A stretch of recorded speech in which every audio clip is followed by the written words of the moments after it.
Buenos días amigos, bienvenidos a Ni con Dios ni con el Diablo. Antes de empezar con las entrevistas habituales en este programa, quería comentar un tema que ha dado mucho que hablar el fin de semana y probablemente siga las ondas sigan repercutiendo a lo largo de muchos días, y tiene que ver con el despido abrupto de Hugo Coya del ITRP, el Instituto de Radio y Televisión. Hugo Coya es un periodista de larguísima trayectoria. Hemos trabajado juntos en la revista Oiga bajo la dirección del inolvidable Paco Igartua.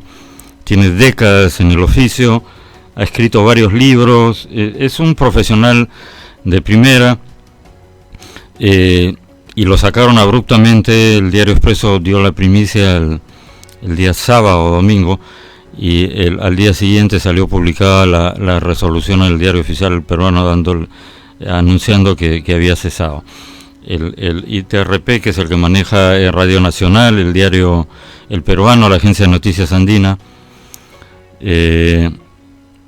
está a cargo del Ministerio de Cultura, cuyo ministro en este momento es Francesco Petrosi, que estuvo aquí como invitado en el programa, ustedes recordarán, antes de la disolución del Congreso, cuando todavía era congresista y antes de ser nombrado ministro de Cultura, hace mes y medio, 2 meses, ¿no? Bueno, Hugo Coya ha dado sendas declaraciones, Expreso, otros medios, y manifiesta que, a diferencia de lo que ocurrió, él tiene ya bastante tiempo tenía bastante tiempo a cargo de la dirección de TRP. Nunca tuvo ningún problema con ningún ministro, nunca nadie lo llamó para decirle esto me gusta, esto no me gusta, y las cosas, dice él, cambiaron cuando llegó al despacho del Ministerio de Cultura el señor Petrosi, porque empezó a llamar continuamente para pedir cobertura para él, para el ministro, y para reclamar de por qué salía esto o aquello, por qué se entrevistaba a esta persona y esta otra. Y Hugo Coya recuerda que cuando el presidente Vizcarra lo reafirmó en el cargo, Hugo Coya renunció en protesta por el tema del indulto a Alberto Fujimori hecho por PPK. Y cuando Vizcarra llegó a la presidencia, lo llamó nuevamente y le aseguró que podían manejar los medios de comunicación del Estado con absoluta pluralidad, porque, recordemos, son medios de comunicación del Estado, no del gobierno de turno. No del gobierno de turno, son medios de comunicación del Estado, se paga con dinero del impuesto de todos los peruanos y debe estar al servicio de todos los peruanos y debe dar una cobertura plural. Aparentemente la gota que rebasó el vaso de esta independencia no deseada por el ministro Petrosi ha sido la cobertura que le dio Canal 7 a la excarcelación de Keiko Fujimori. Esto, dice Hugo Coya, no le gustó al ministro, llamó para reclamar, y en fin. En otras palabras, Hugo Coya, un periodista independiente que estaba dándole un carácter plural a los medios de información del Estado, no del gobierno, ha sido víctima de presiones de un sector o de funcionarios que quieren regular los contenidos. Hay versiones, según dichas por el propio Hugo Coya, de que ha habido 2 funcionarias de Palacio de Gobierno que además han envenenado, dice él, al presidente Vizcarra, y la han presionado también o han facilitado las cosas para que se produzca su despido. El ministro Petrosi ha tratado de poner paños tibios al tema, ¿no es cierto? Y ha dicho que bueno, todo tiene su final, poco más o menos, ¿no? Todo tiene su final, es un cargo de confianza, no hay que aferrarse al cargo, como lo trata de darle un giro a lo que ha ocurrido y presentarlo como un cambio normal. Bueno, no es un cambio normal desde el momento que de lo que se trata es de no dar una cobertura plural a puertas de un proceso electoral, no lo olvidemos. Se supone que el canal del Estado tiene que darle cobertura a todos por igual, a la oposición, al oficialismo, todas las voces, y no aparentemente dar un sesgo. Habrá que ver si esto viene directamente de Palacio de Gobierno, lo cual sería muy grave, o es simplemente un impromptu del ministro Petrosi. Estamos tratando de ubicarlo para, como debe ser, que nos dé su versión también, invitarlo aquí al programa si es que acepta, y hablar con él, así como estamos haciendo gestiones también para que venga aquí Hugo Coya, y así como hay otros programas, y nos cuente lo que está ocurriendo. Pero repito, se trataría de ser cierto algo sumamente grave, que un ministro, y peor aún si viene de Palacio de Gobierno, el presidente de la República esté tratando de regular contenidos y de decidir qué es lo que debe o no debe informar el canal del Estado. Ese es un problema, y la verdad, Francesco Petrosi lo conozco hace mucho tiempo, es mi amigo, pero no entiendo esta tendencia de ciertos políticos a pensar que el poder es eterno, ¿no? Son cargos, además en la volátil política peruana, estos cargos suelen durar muy poco, ¿no? Los ministros son en general fusibles, y repito, en la azarosa, movida, agitada política peruana, muchísimo más. Entonces, y yo creo que Francesco y todos los ministros en general, y todos los funcionarios, y del presidente de la República para abajo, de Capitán Apache, deberían recordar la sana costumbre instituida, creo que fue por Julio César, en fin, por algún emperador romano, que cuando regresaba de sus victorias, de sus guerras de conquista, que en esa época eran políticamente correctas y hasta deseables, regresaba y transitaba por la calle principal de Roma, y de ambos lados de las calles estaba el pueblo, y le arrojaban pétalos de rosa a su paso, ¿no es cierto? Transitaba por toda la vía principal de Roma hasta llegar al Capitolio, al Senado, donde todos los tribunos lo esperaban en la puerta y lo recibían con grandes honores, y le colocaban palmas y lo condecoraban.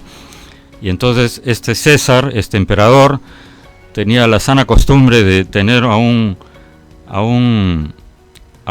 esclavo a su lado. En esa época, además, la esclavitud también era políticamente correcta, pero digamos, tenía una persona que estaba a su lado en la carroza, que cada cierto tramo, en medio de toda esta algarabía popular, estos honores, le susurraba al oído memento mori, que traducido significa recuerda que eres mortal.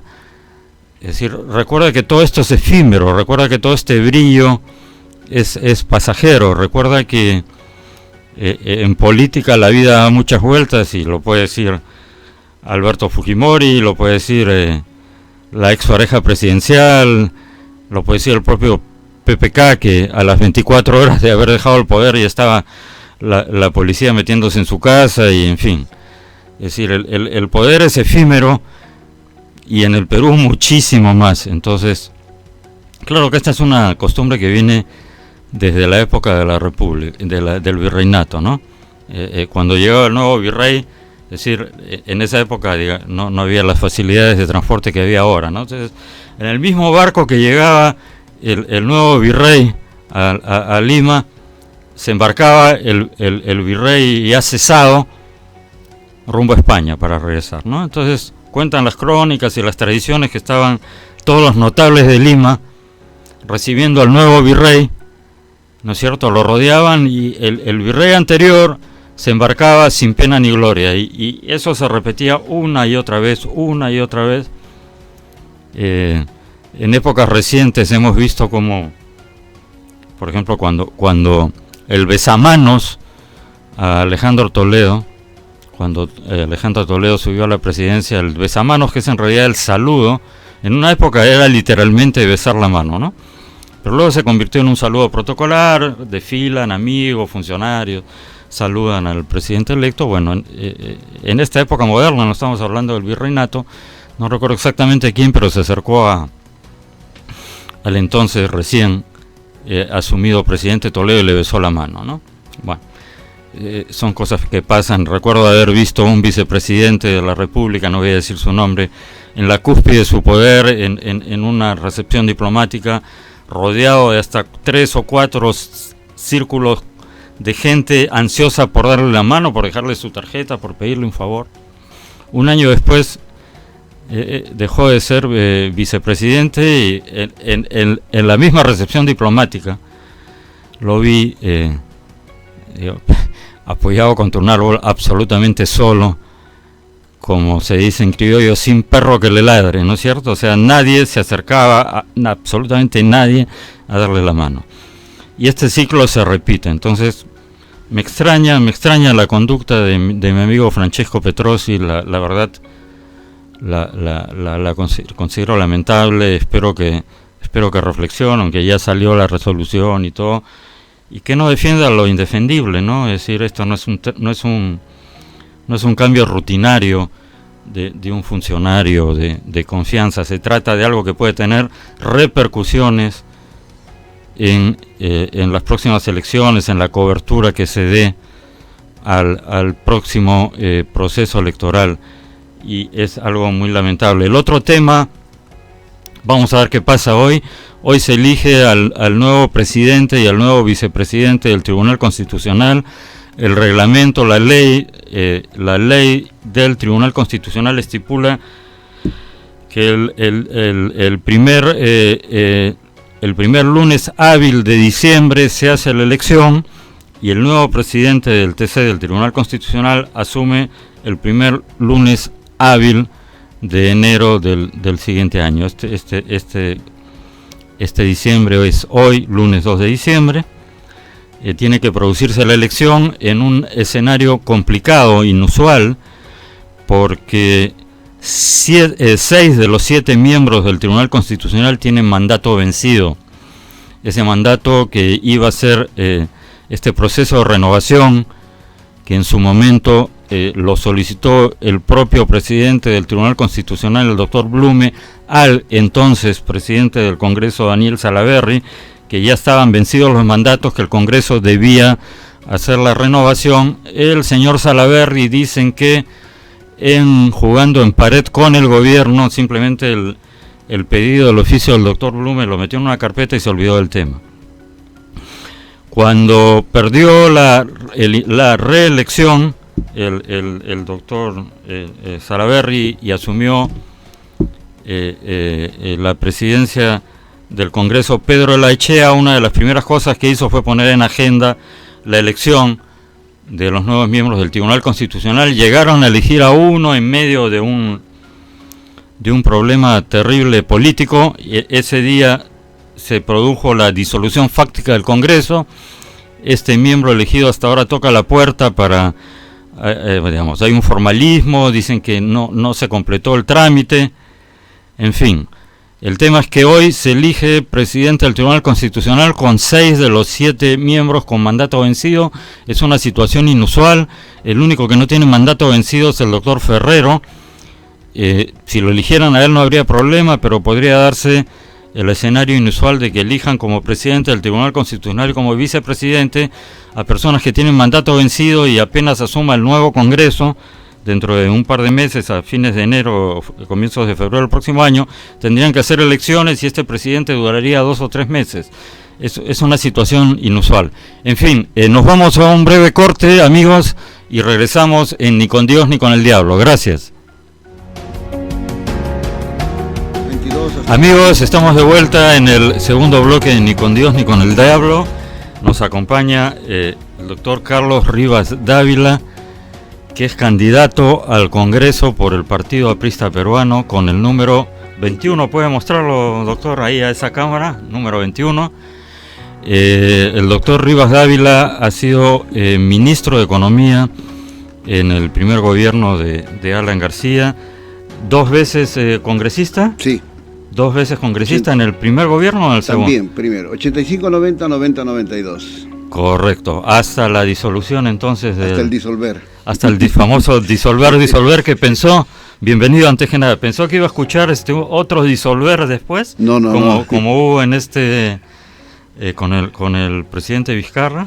Bueno, en principio mi agradecimiento por esta oportunidad que me brinda para dirigirme a la mayoritaria audiencia de Radio San Borja, y muy contento de estar con usted y sobre todo con estas preguntas muy precisas sobre el disolver o lo que ha ocurrido el 30 de septiembre acá, ¿no? Pero que, bueno, en ambos casos son falta a la Constitución, traición a la Constitución del Estado, ¿no? Inconstitucional, ¿no es cierto? A pesar que algunos tratan de justificarlo. Bueno, justificar lo injustificable, pero el hecho es que no está operando un poder del Estado que es el Congreso de la República, ¿no? No hay fiscalización y eso implica pues que tengamos por el lado del Poder Ejecutivo un gobierno absoluto.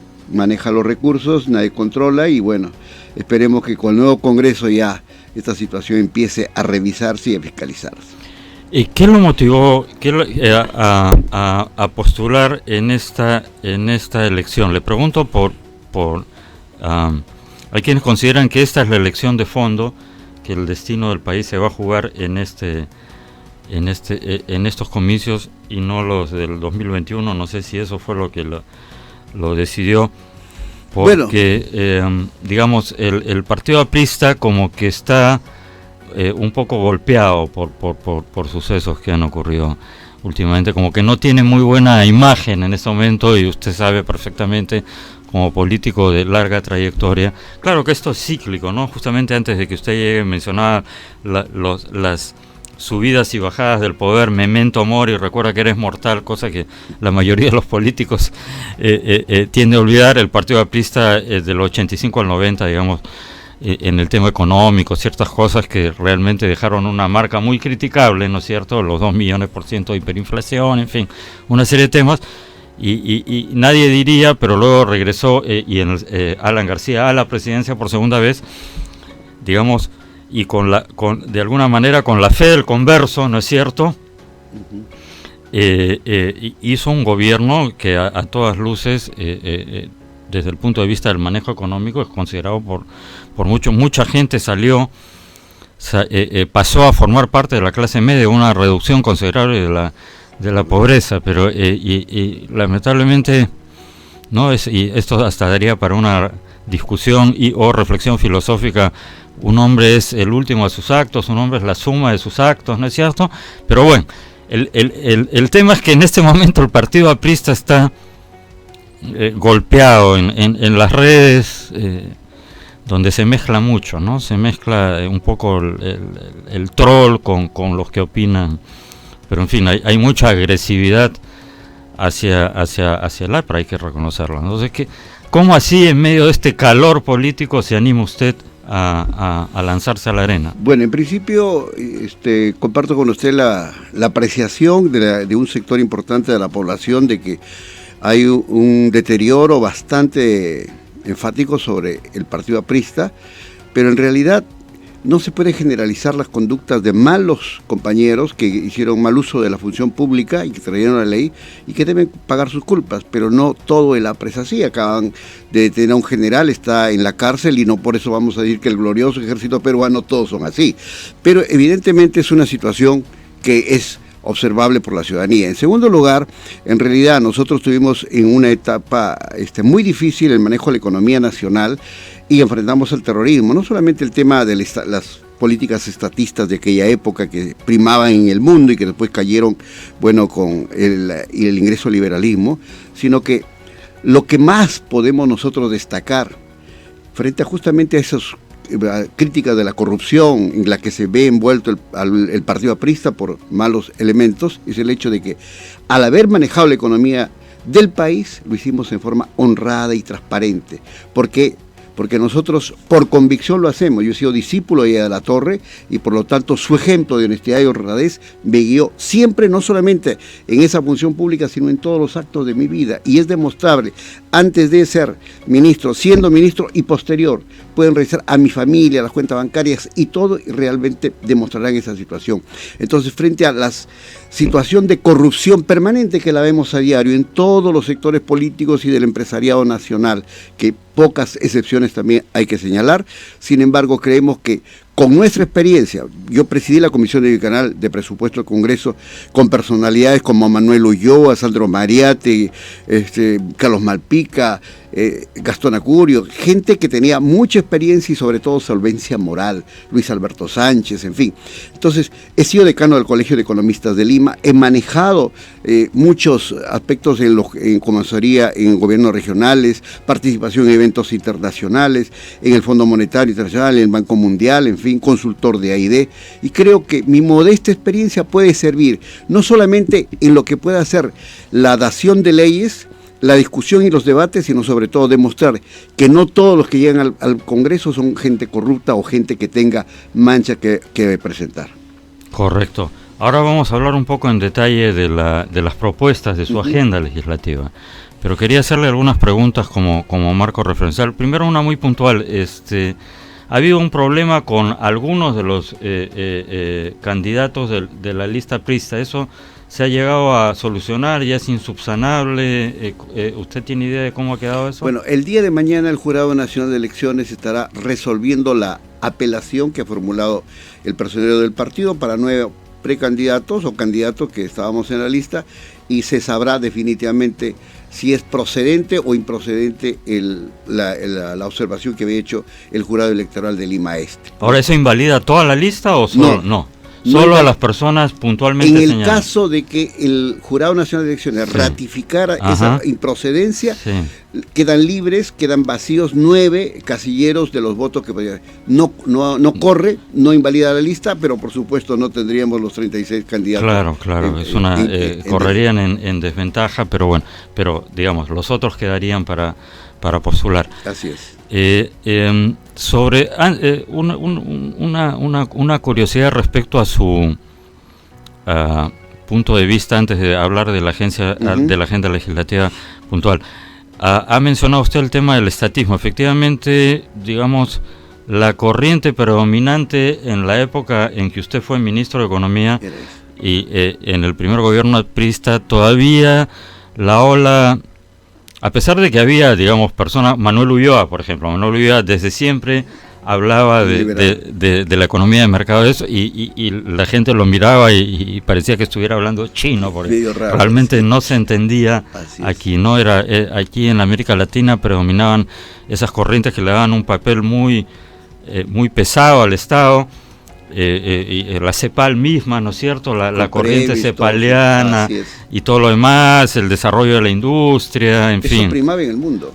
Sí, y sobre todo en América Latina, incluso el segundo gobierno de Belaúnde, que fue el que salió además después del gobierno militar, pudo haber hecho la reforma de la privatización de las 180 o 200 empresas públicas, ¿no es cierto? No, a pesar de que, digamos, se venía de una experiencia militar, no se atrevió a hacerlo, ¿no es cierto? Esas empresas permanecieron hasta que llegó en el año 90 Fujimori, recién ahí se hizo la privatización. Pero bueno, mirando para atrás, ¿usted diría que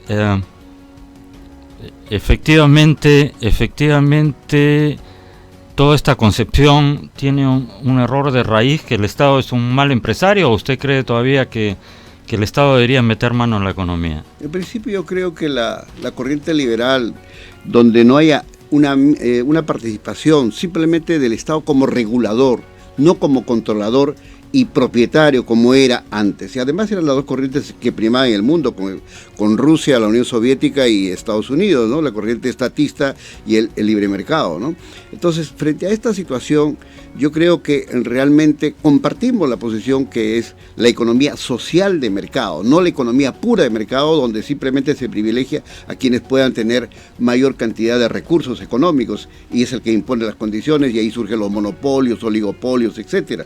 Ahí es al contrario, la oferta, la demanda, pero que haya una distribución más equitativa del crecimiento de la economía, para que no ocurra como por ejemplo el caso de Chile, ¿no? Donde se ha venido manteniendo, si bien una economía liberal, pero con mucha inequidad en la distribución del ingreso, y eso ha generado protestas de todo tipo, como estamos viendo. Entonces, yo creo que cualquiera de que sean los extremos es malo.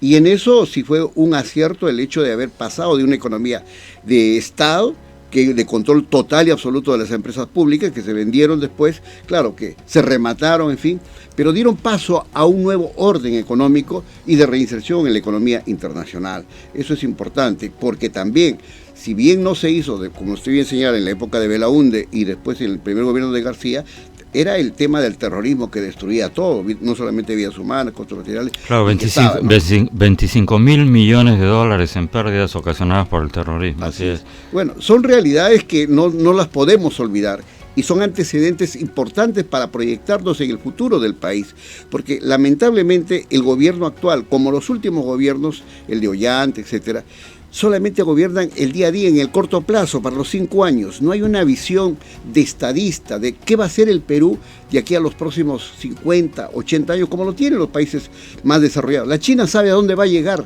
Claro, sí, tienen, bueno, el 90% además de los miembros de su politburo son ingenieros, ¿no? Así es. Entonces tienen los próximos 100 años planificados. ¿Sí? Y en cambio nosotros vivimos el día a día, no sabemos qué puede suceder de aquí a 2 años. Y eso es lamentable. Tenemos un instituto, el CEPLAN, que debe ser un organismo planificador, simplemente es un ente burocrático, un elefante blanco. Entonces, creo que darle una nueva connotación a los propios organismos del Estado y al rol que debe tener los gobiernos, que continúen unas políticas como el caso, vuelvo a mencionar el de Chile, pero son en el tema de educación, ¿no? Que es diferente al económico, pero que realmente tienen una visión muy clara de lo que deben ser su tecnología, su educación a futuro y la calidad, sobre todo, de los servicios, ¿no?, sociales. Ya que mencionó su paso por la Comisión Bicameral de Presupuesto, hay un tema recurrente que es la incapacidad de usar de manera adecuada y rápida, oportuna, los recursos. Así como dicen que justicia que tarda no es justicia, el recurso presupuestal que demora es y es clamoroso que al final del año se haya ejecutado una porción, un tercio del presupuesto, y que se revierta al Tesoro Público. O sea, hay dinero, hay un montón de necesidades y no hay capacidad de gasto. ¿Qué cree usted qué es lo que falta? Permítame puntualmente pasar 3, 4 ejemplos. En principio, por ejemplo, la reconstrucción del norte está para terminarse el próximo año. Solamente 14% de avance de 24.000 millones. El presupuesto general de la República, 165.000 millones para el año 2019 y 177.000 para el año 2020. Se ha ejecutado solamente el 60%, hay devolución.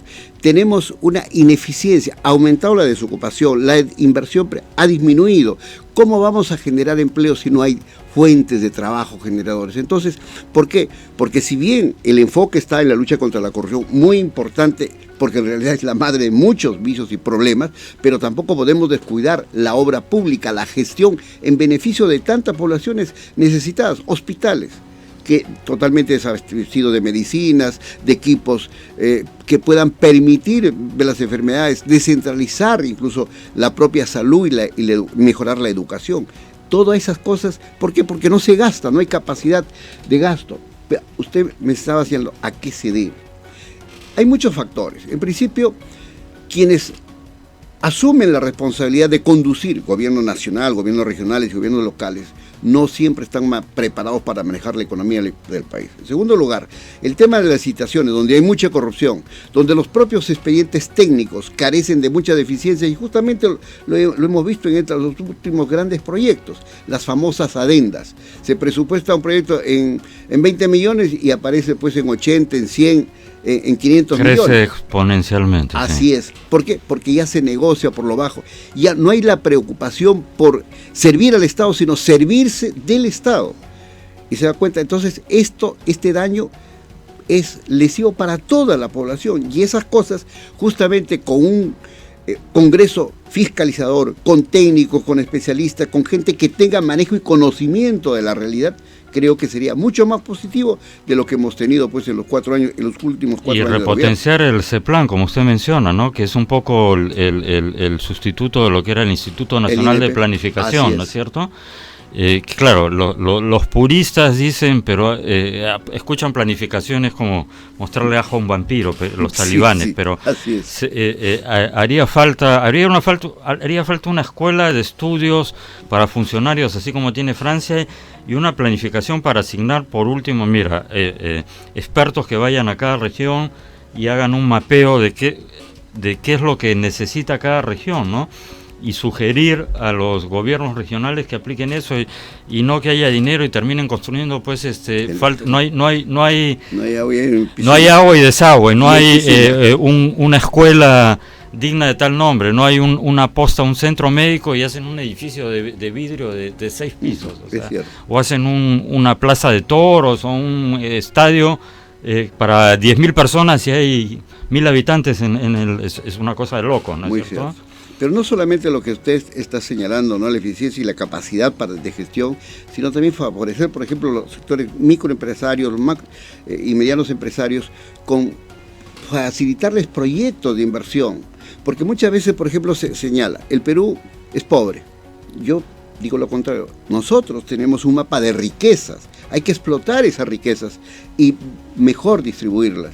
Si no lo podemos nosotros con el capital nacional, hacer unos joint venture con empresas que se invierta, que se invite, por ejemplo, 2 o 3 empresas chinas sin hacer propaganda por el gobierno chino o cualquier otro país que se interese. ¿Cuántos millones de habitantes consumirían la producción nacional de nuestros minerales si aquí empezamos a transformar? No vender solamente la materia prima y que venga a transformar y que nosotros paguemos 2 o 3 veces ese valor. Mire lo que ha sucedido con los países del sudeste asiático, Taiwán, Singapur, Finlandia. ¿Qué ha ocurrido con ellos? Hace 50 años estaban como el Perú, parecido ahí. Sin embargo, Corea del Sur exportaba menos que el Perú en la época del primer gobierno de Belaúnde. Estamos hablando de la década de los 60. Mire, y ahora son potencias mundiales que se codean con los países más grandes del mundo. ¿Y nosotros por qué? ¿A qué nos falta como peruanos? Nos falta inteligencia, nos falta recursos, tenemos todo. Pero hay que rescatar los valores morales que se han perdido. Yo creo que eso es fundamental, porque puede ser usted o cualquiera muy buen técnico, pero si no tiene el valor moral de la honradez y la transparencia, pues va a ser un fracaso para el país. Hablemos de su agenda puntual, es decir, que de resultar elegido congresista, ¿en qué pondría el énfasis? ¿Cuál es su paquete de propuestas?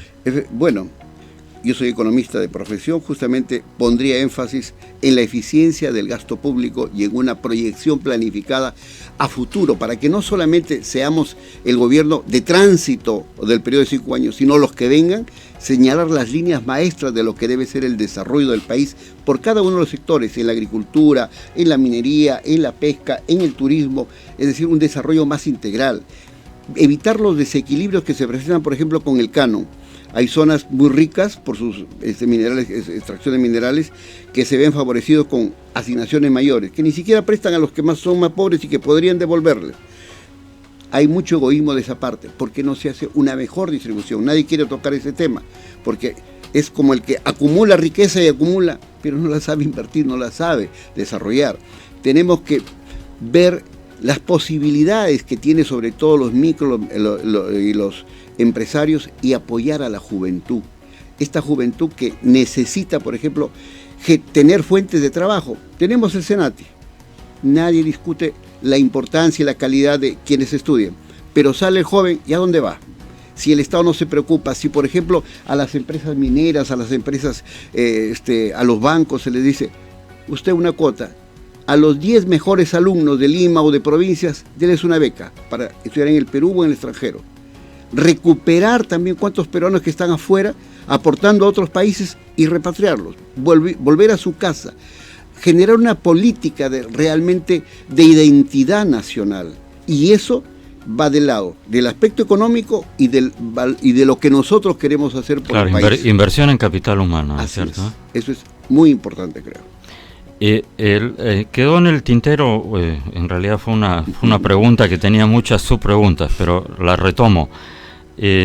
¿Coincide usted con aquellos que creen que existe en este Congreso un riesgo de tener la izquierda en todas sus variantes una mayoría, digamos, llegaría por separado, pero luego podría hacer alianzas de facto y cambiar, por ejemplo, el régimen económico de la Constitución? Que no le he preguntado, quisiera saber cuál es su posición y la posición del Partido Aprista al respecto. ¿Mantener el capítulo económico de la Constitución tal como está o sumarse a los que hablan de una constituyente y todo? Yo creo que hay que mejorar. Todo dispositivo legal es perfectible, hay que mejorar. Lo que nosotros estamos por esa vía, no por el caos, no por la destrucción, para decir, con una nueva Constitución hemos salvado al país. Estados Unidos, Inglaterra, ¿cuántos años tienen? Y no han modificado su Constitución, la han mejorado, la han reformado, ¿no? Pero eso es lo que nosotros tenemos que buscar, porque lo otro nos conduce al caos, nos conduce al enfrentamiento. ¿Qué logramos nosotros en ese sentido? Incluso en el supuesto que usted está señalando de que pudieran tener mayoría los caviares o quienes están en contra del sistema y del status quo. ¿Eso a qué nos conduce? Otra vez a empezar de nuevo como el funcionario que llega. El que anterior lo hizo mal todo. Yo soy el bueno y que voy a salvar. Mientras está estudiando, termina el mandato y se acabó. Entonces eso no podemos continuar en el país. Tenemos que tener otra mentalidad y otra orientación. Y esa es la propuesta que está formulando el Partido Aprista. Sobre todo frente a lo que usted estaba señalando al comienzo de esta entrevista, en el sentido de que, bueno, hay mucho cuestionamiento por el lado de la moral al Partido Aprista, pero creo que nosotros podemos levantar y revertir esa situación simplemente con el ejemplo de Latorre, con su doctrina y con su vida. ¿Qué mejor testimonio de eso? Estoy seguro que servir al país y no servirse del país como ocurre en la mayor parte de los casos. Recuperar entonces las raíces allistas del Partido Aprista peruano, ¿no es cierto? Creo que esa es la única solución para que el partido revierta el estado de postración en que se encuentra. Estamos muy golpeados por diferentes formas y yo creo que Latorre es el mejor testimonio para decir, aquí hay valores, aquí hay honestidad, aquí hay propuestas para el país y para el bienestar de la sociedad, con justicia social y con una mejor distribución de nuestros ingresos para todos. Usted mencionó un tema que también es muy importante y que aquí lo mencionamos continuamente en el programa con diversos invitados, sobre la actuación que tiene el empresariado peruano, porque hay empresarios y hay economía de mercado y hay lo otro que en realidad es mercantilismo, capitalismo de amigotes, como lo llaman en Estados Unidos. No estuvo aquí invitado hace un tiempo Ramiro Prealé, que es hijo del dirigente histórico del mismo nombre. Ingeniero. Y yo siempre menciono lo que dijo Ramiro porque es muy interesante por varias razones, ¿no? Primero, Ramiro ha cuantificado que en el Perú no hay más de 10% de economía de mercado. 10% en medio de una islita de economía de mercado en medio de un océano de mercantilismo, capitalismo de amigotes, ¿no? No obstante, la conclusión a la que hemos llegado es que con ese pequeño 10%, en 2 décadas han sido 6 o 7 millones de peruanos que han logrado salir de la pobreza, ¿no? Digamos, desde el gobierno de Toledo, valgan verdades, ¿no es cierto? Sí, hay que reconocer al margen de si alguna virtud tuvo es delegaba, porque a él no le interesaba mucho el día a día, pero piloto en automático, como claro, delegó y supo en quién delegar, porque además hay personas que conocía, ¿no? Entonces, digamos, de ahí luego, digamos, ha habido una constante de crecimiento aplicando la misma continuidad en la política económica. Eso hay que finalmente hemos tenido, a pesar de esos microcambios que usted menciona, que son lamentables, ¿no? Es decir, no solo cambia el ministro y el viceministro y el secretario general y permanece todo el resto, que es el que sabe hacer mover las cosas, sino que cambian también a la mitad de ese resto. Y entonces, hasta que el ministro aprende de dónde está la salida, ya hay un nuevo, ya lo cambiaron a él, ¿no? Pero bueno, pese a todos esos microcambios, se ha avanzado en la misma dirección y millones, pero estamos hablando de una digamos que no sea 10%, que sea 20 o 30%, pero de todas maneras estamos hablando de un desequilibrio muy grande. Hemos visto este tema de las contribuciones, entre comillas. Yo tengo debates con amigos empresarios y con otros que dicen, no, pero el peligro, el chavismo y todo lo demás. Le digo, mira, yo no me trago ese cuento. Aquí era un quid pro quo. Evidentemente, yo me he hecho la pregunta muchas veces al hablar, ¿por qué el fujimorismo, teniendo 73 congresistas, no hizo las reformas de fondo que el Perú necesitaba? ¿Por qué? Yo decía, ¿por qué? ¿Por qué? Bueno, ya tenemos la respuesta. Eso no fue por mi opinión. Es decir, te doy para que me des, o mejor dicho, te doy para que no me des. Es decir, te doy para que no hagas nada. Te doy para que mantengas el statu quo. Te doy para que mantengas las barreras de acceso. En la banca, todo. Usted lleva usted lleva 100 soles a un banco y al cabo de un año creo que le dan un sol más o 5 soles más, no sé. Pero si el banco usted le presta, después tiene que pagar 20 soles más por cada, ¿no es cierto? Entonces hay una asimetría total, y es una de las 3 peores junto con el sistema mexicano y el colombiano. O sea, un estudio que he visto publicado en el portal Ojo Público, si no me equivoco.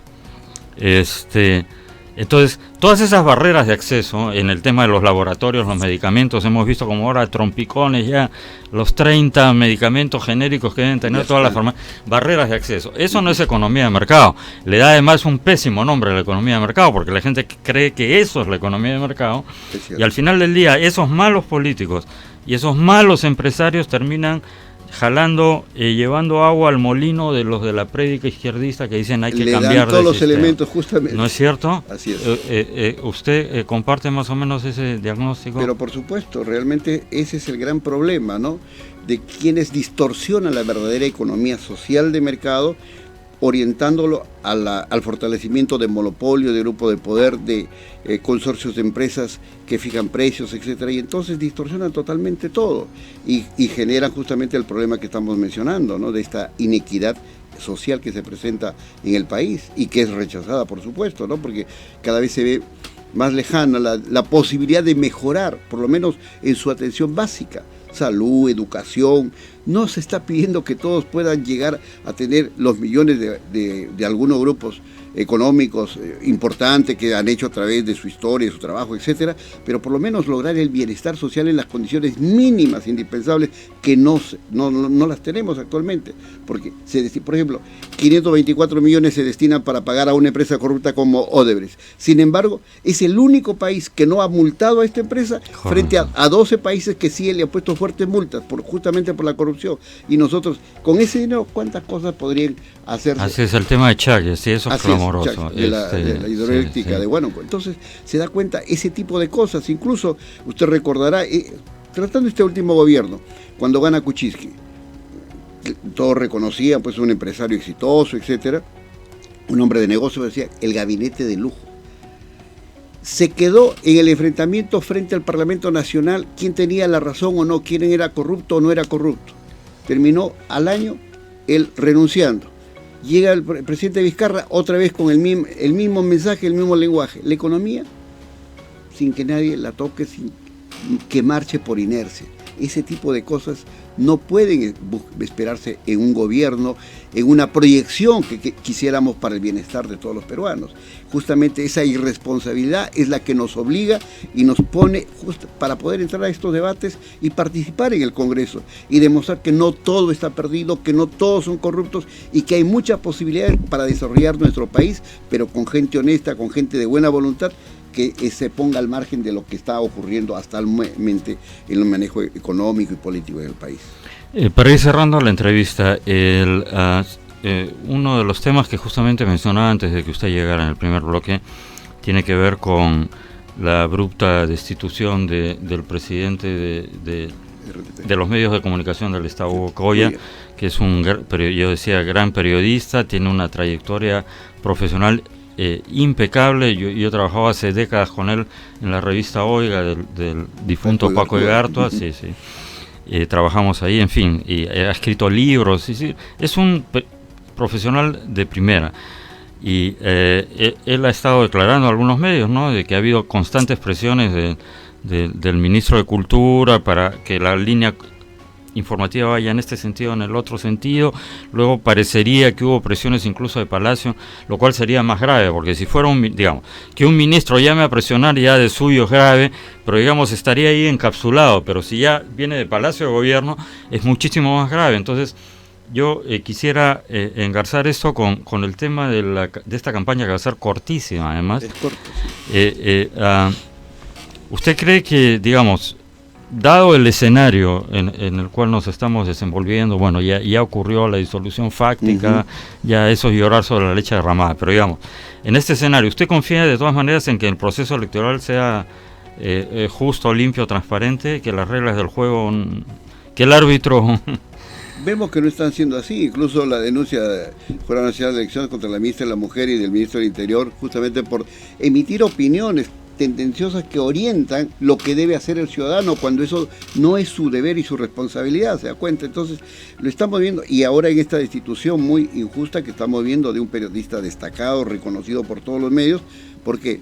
Porque no les conviene tener gente que mantenga una línea de independencia para todos por igual, sino simplemente que se incline la balanza. Esto ya demuestra manipulación.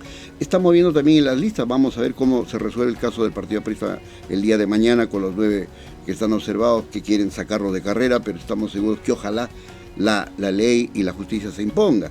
Entonces yo creo de que si hay regla de juego para todos, el tema es cortísimo. Las campañas ya son diferentes a las anteriores, las redes sociales, pero hay mucha manipulación por parte del Estado en esto, y eso es innegable. Un mensaje final, 1 minuto para que se dirija directamente. ¿Por qué deberían votar por usted?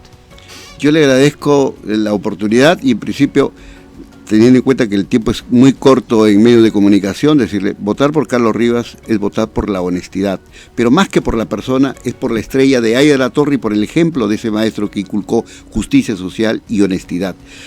Y votar por el número 21, que es el número que represento, es para dar iniciativas parlamentarias y proyectos que beneficien al pueblo, que lleguemos a servir, donde se elimine la inmunidad parlamentaria, que es un tema que no hemos tocado ahora, porque no queremos privilegios para nadie, no solamente para los congresistas, sino desde el presidente de la República. Debemos ser los primeros servidores del país y no servirnos del país. Yo les pido a los jóvenes, a los adultos, que tengan confianza, que el Perú no está todo perdido, que hay gente con valores, gente honesta y correcta, que estoy seguro va a nosotros vamos a representar esos derechos y esas aspiraciones de nuestro pueblo peruano. Les agradezco infinitamente esta oportunidad que usted me brinda y esperamos que el día 26 de enero se marque por la estrella y se escriba el número 21 en el casillero. Muchas gracias. Bien, amigos, nos ha acompañado en este segundo bloque el doctor Carlos Rivas Dávila, candidato por el Partido Aprista Peruano con el número 21. Regresamos mañana a partir de las 10 de la mañana en Ni con Dios ni con el Diablo. Gracias, hasta mañana.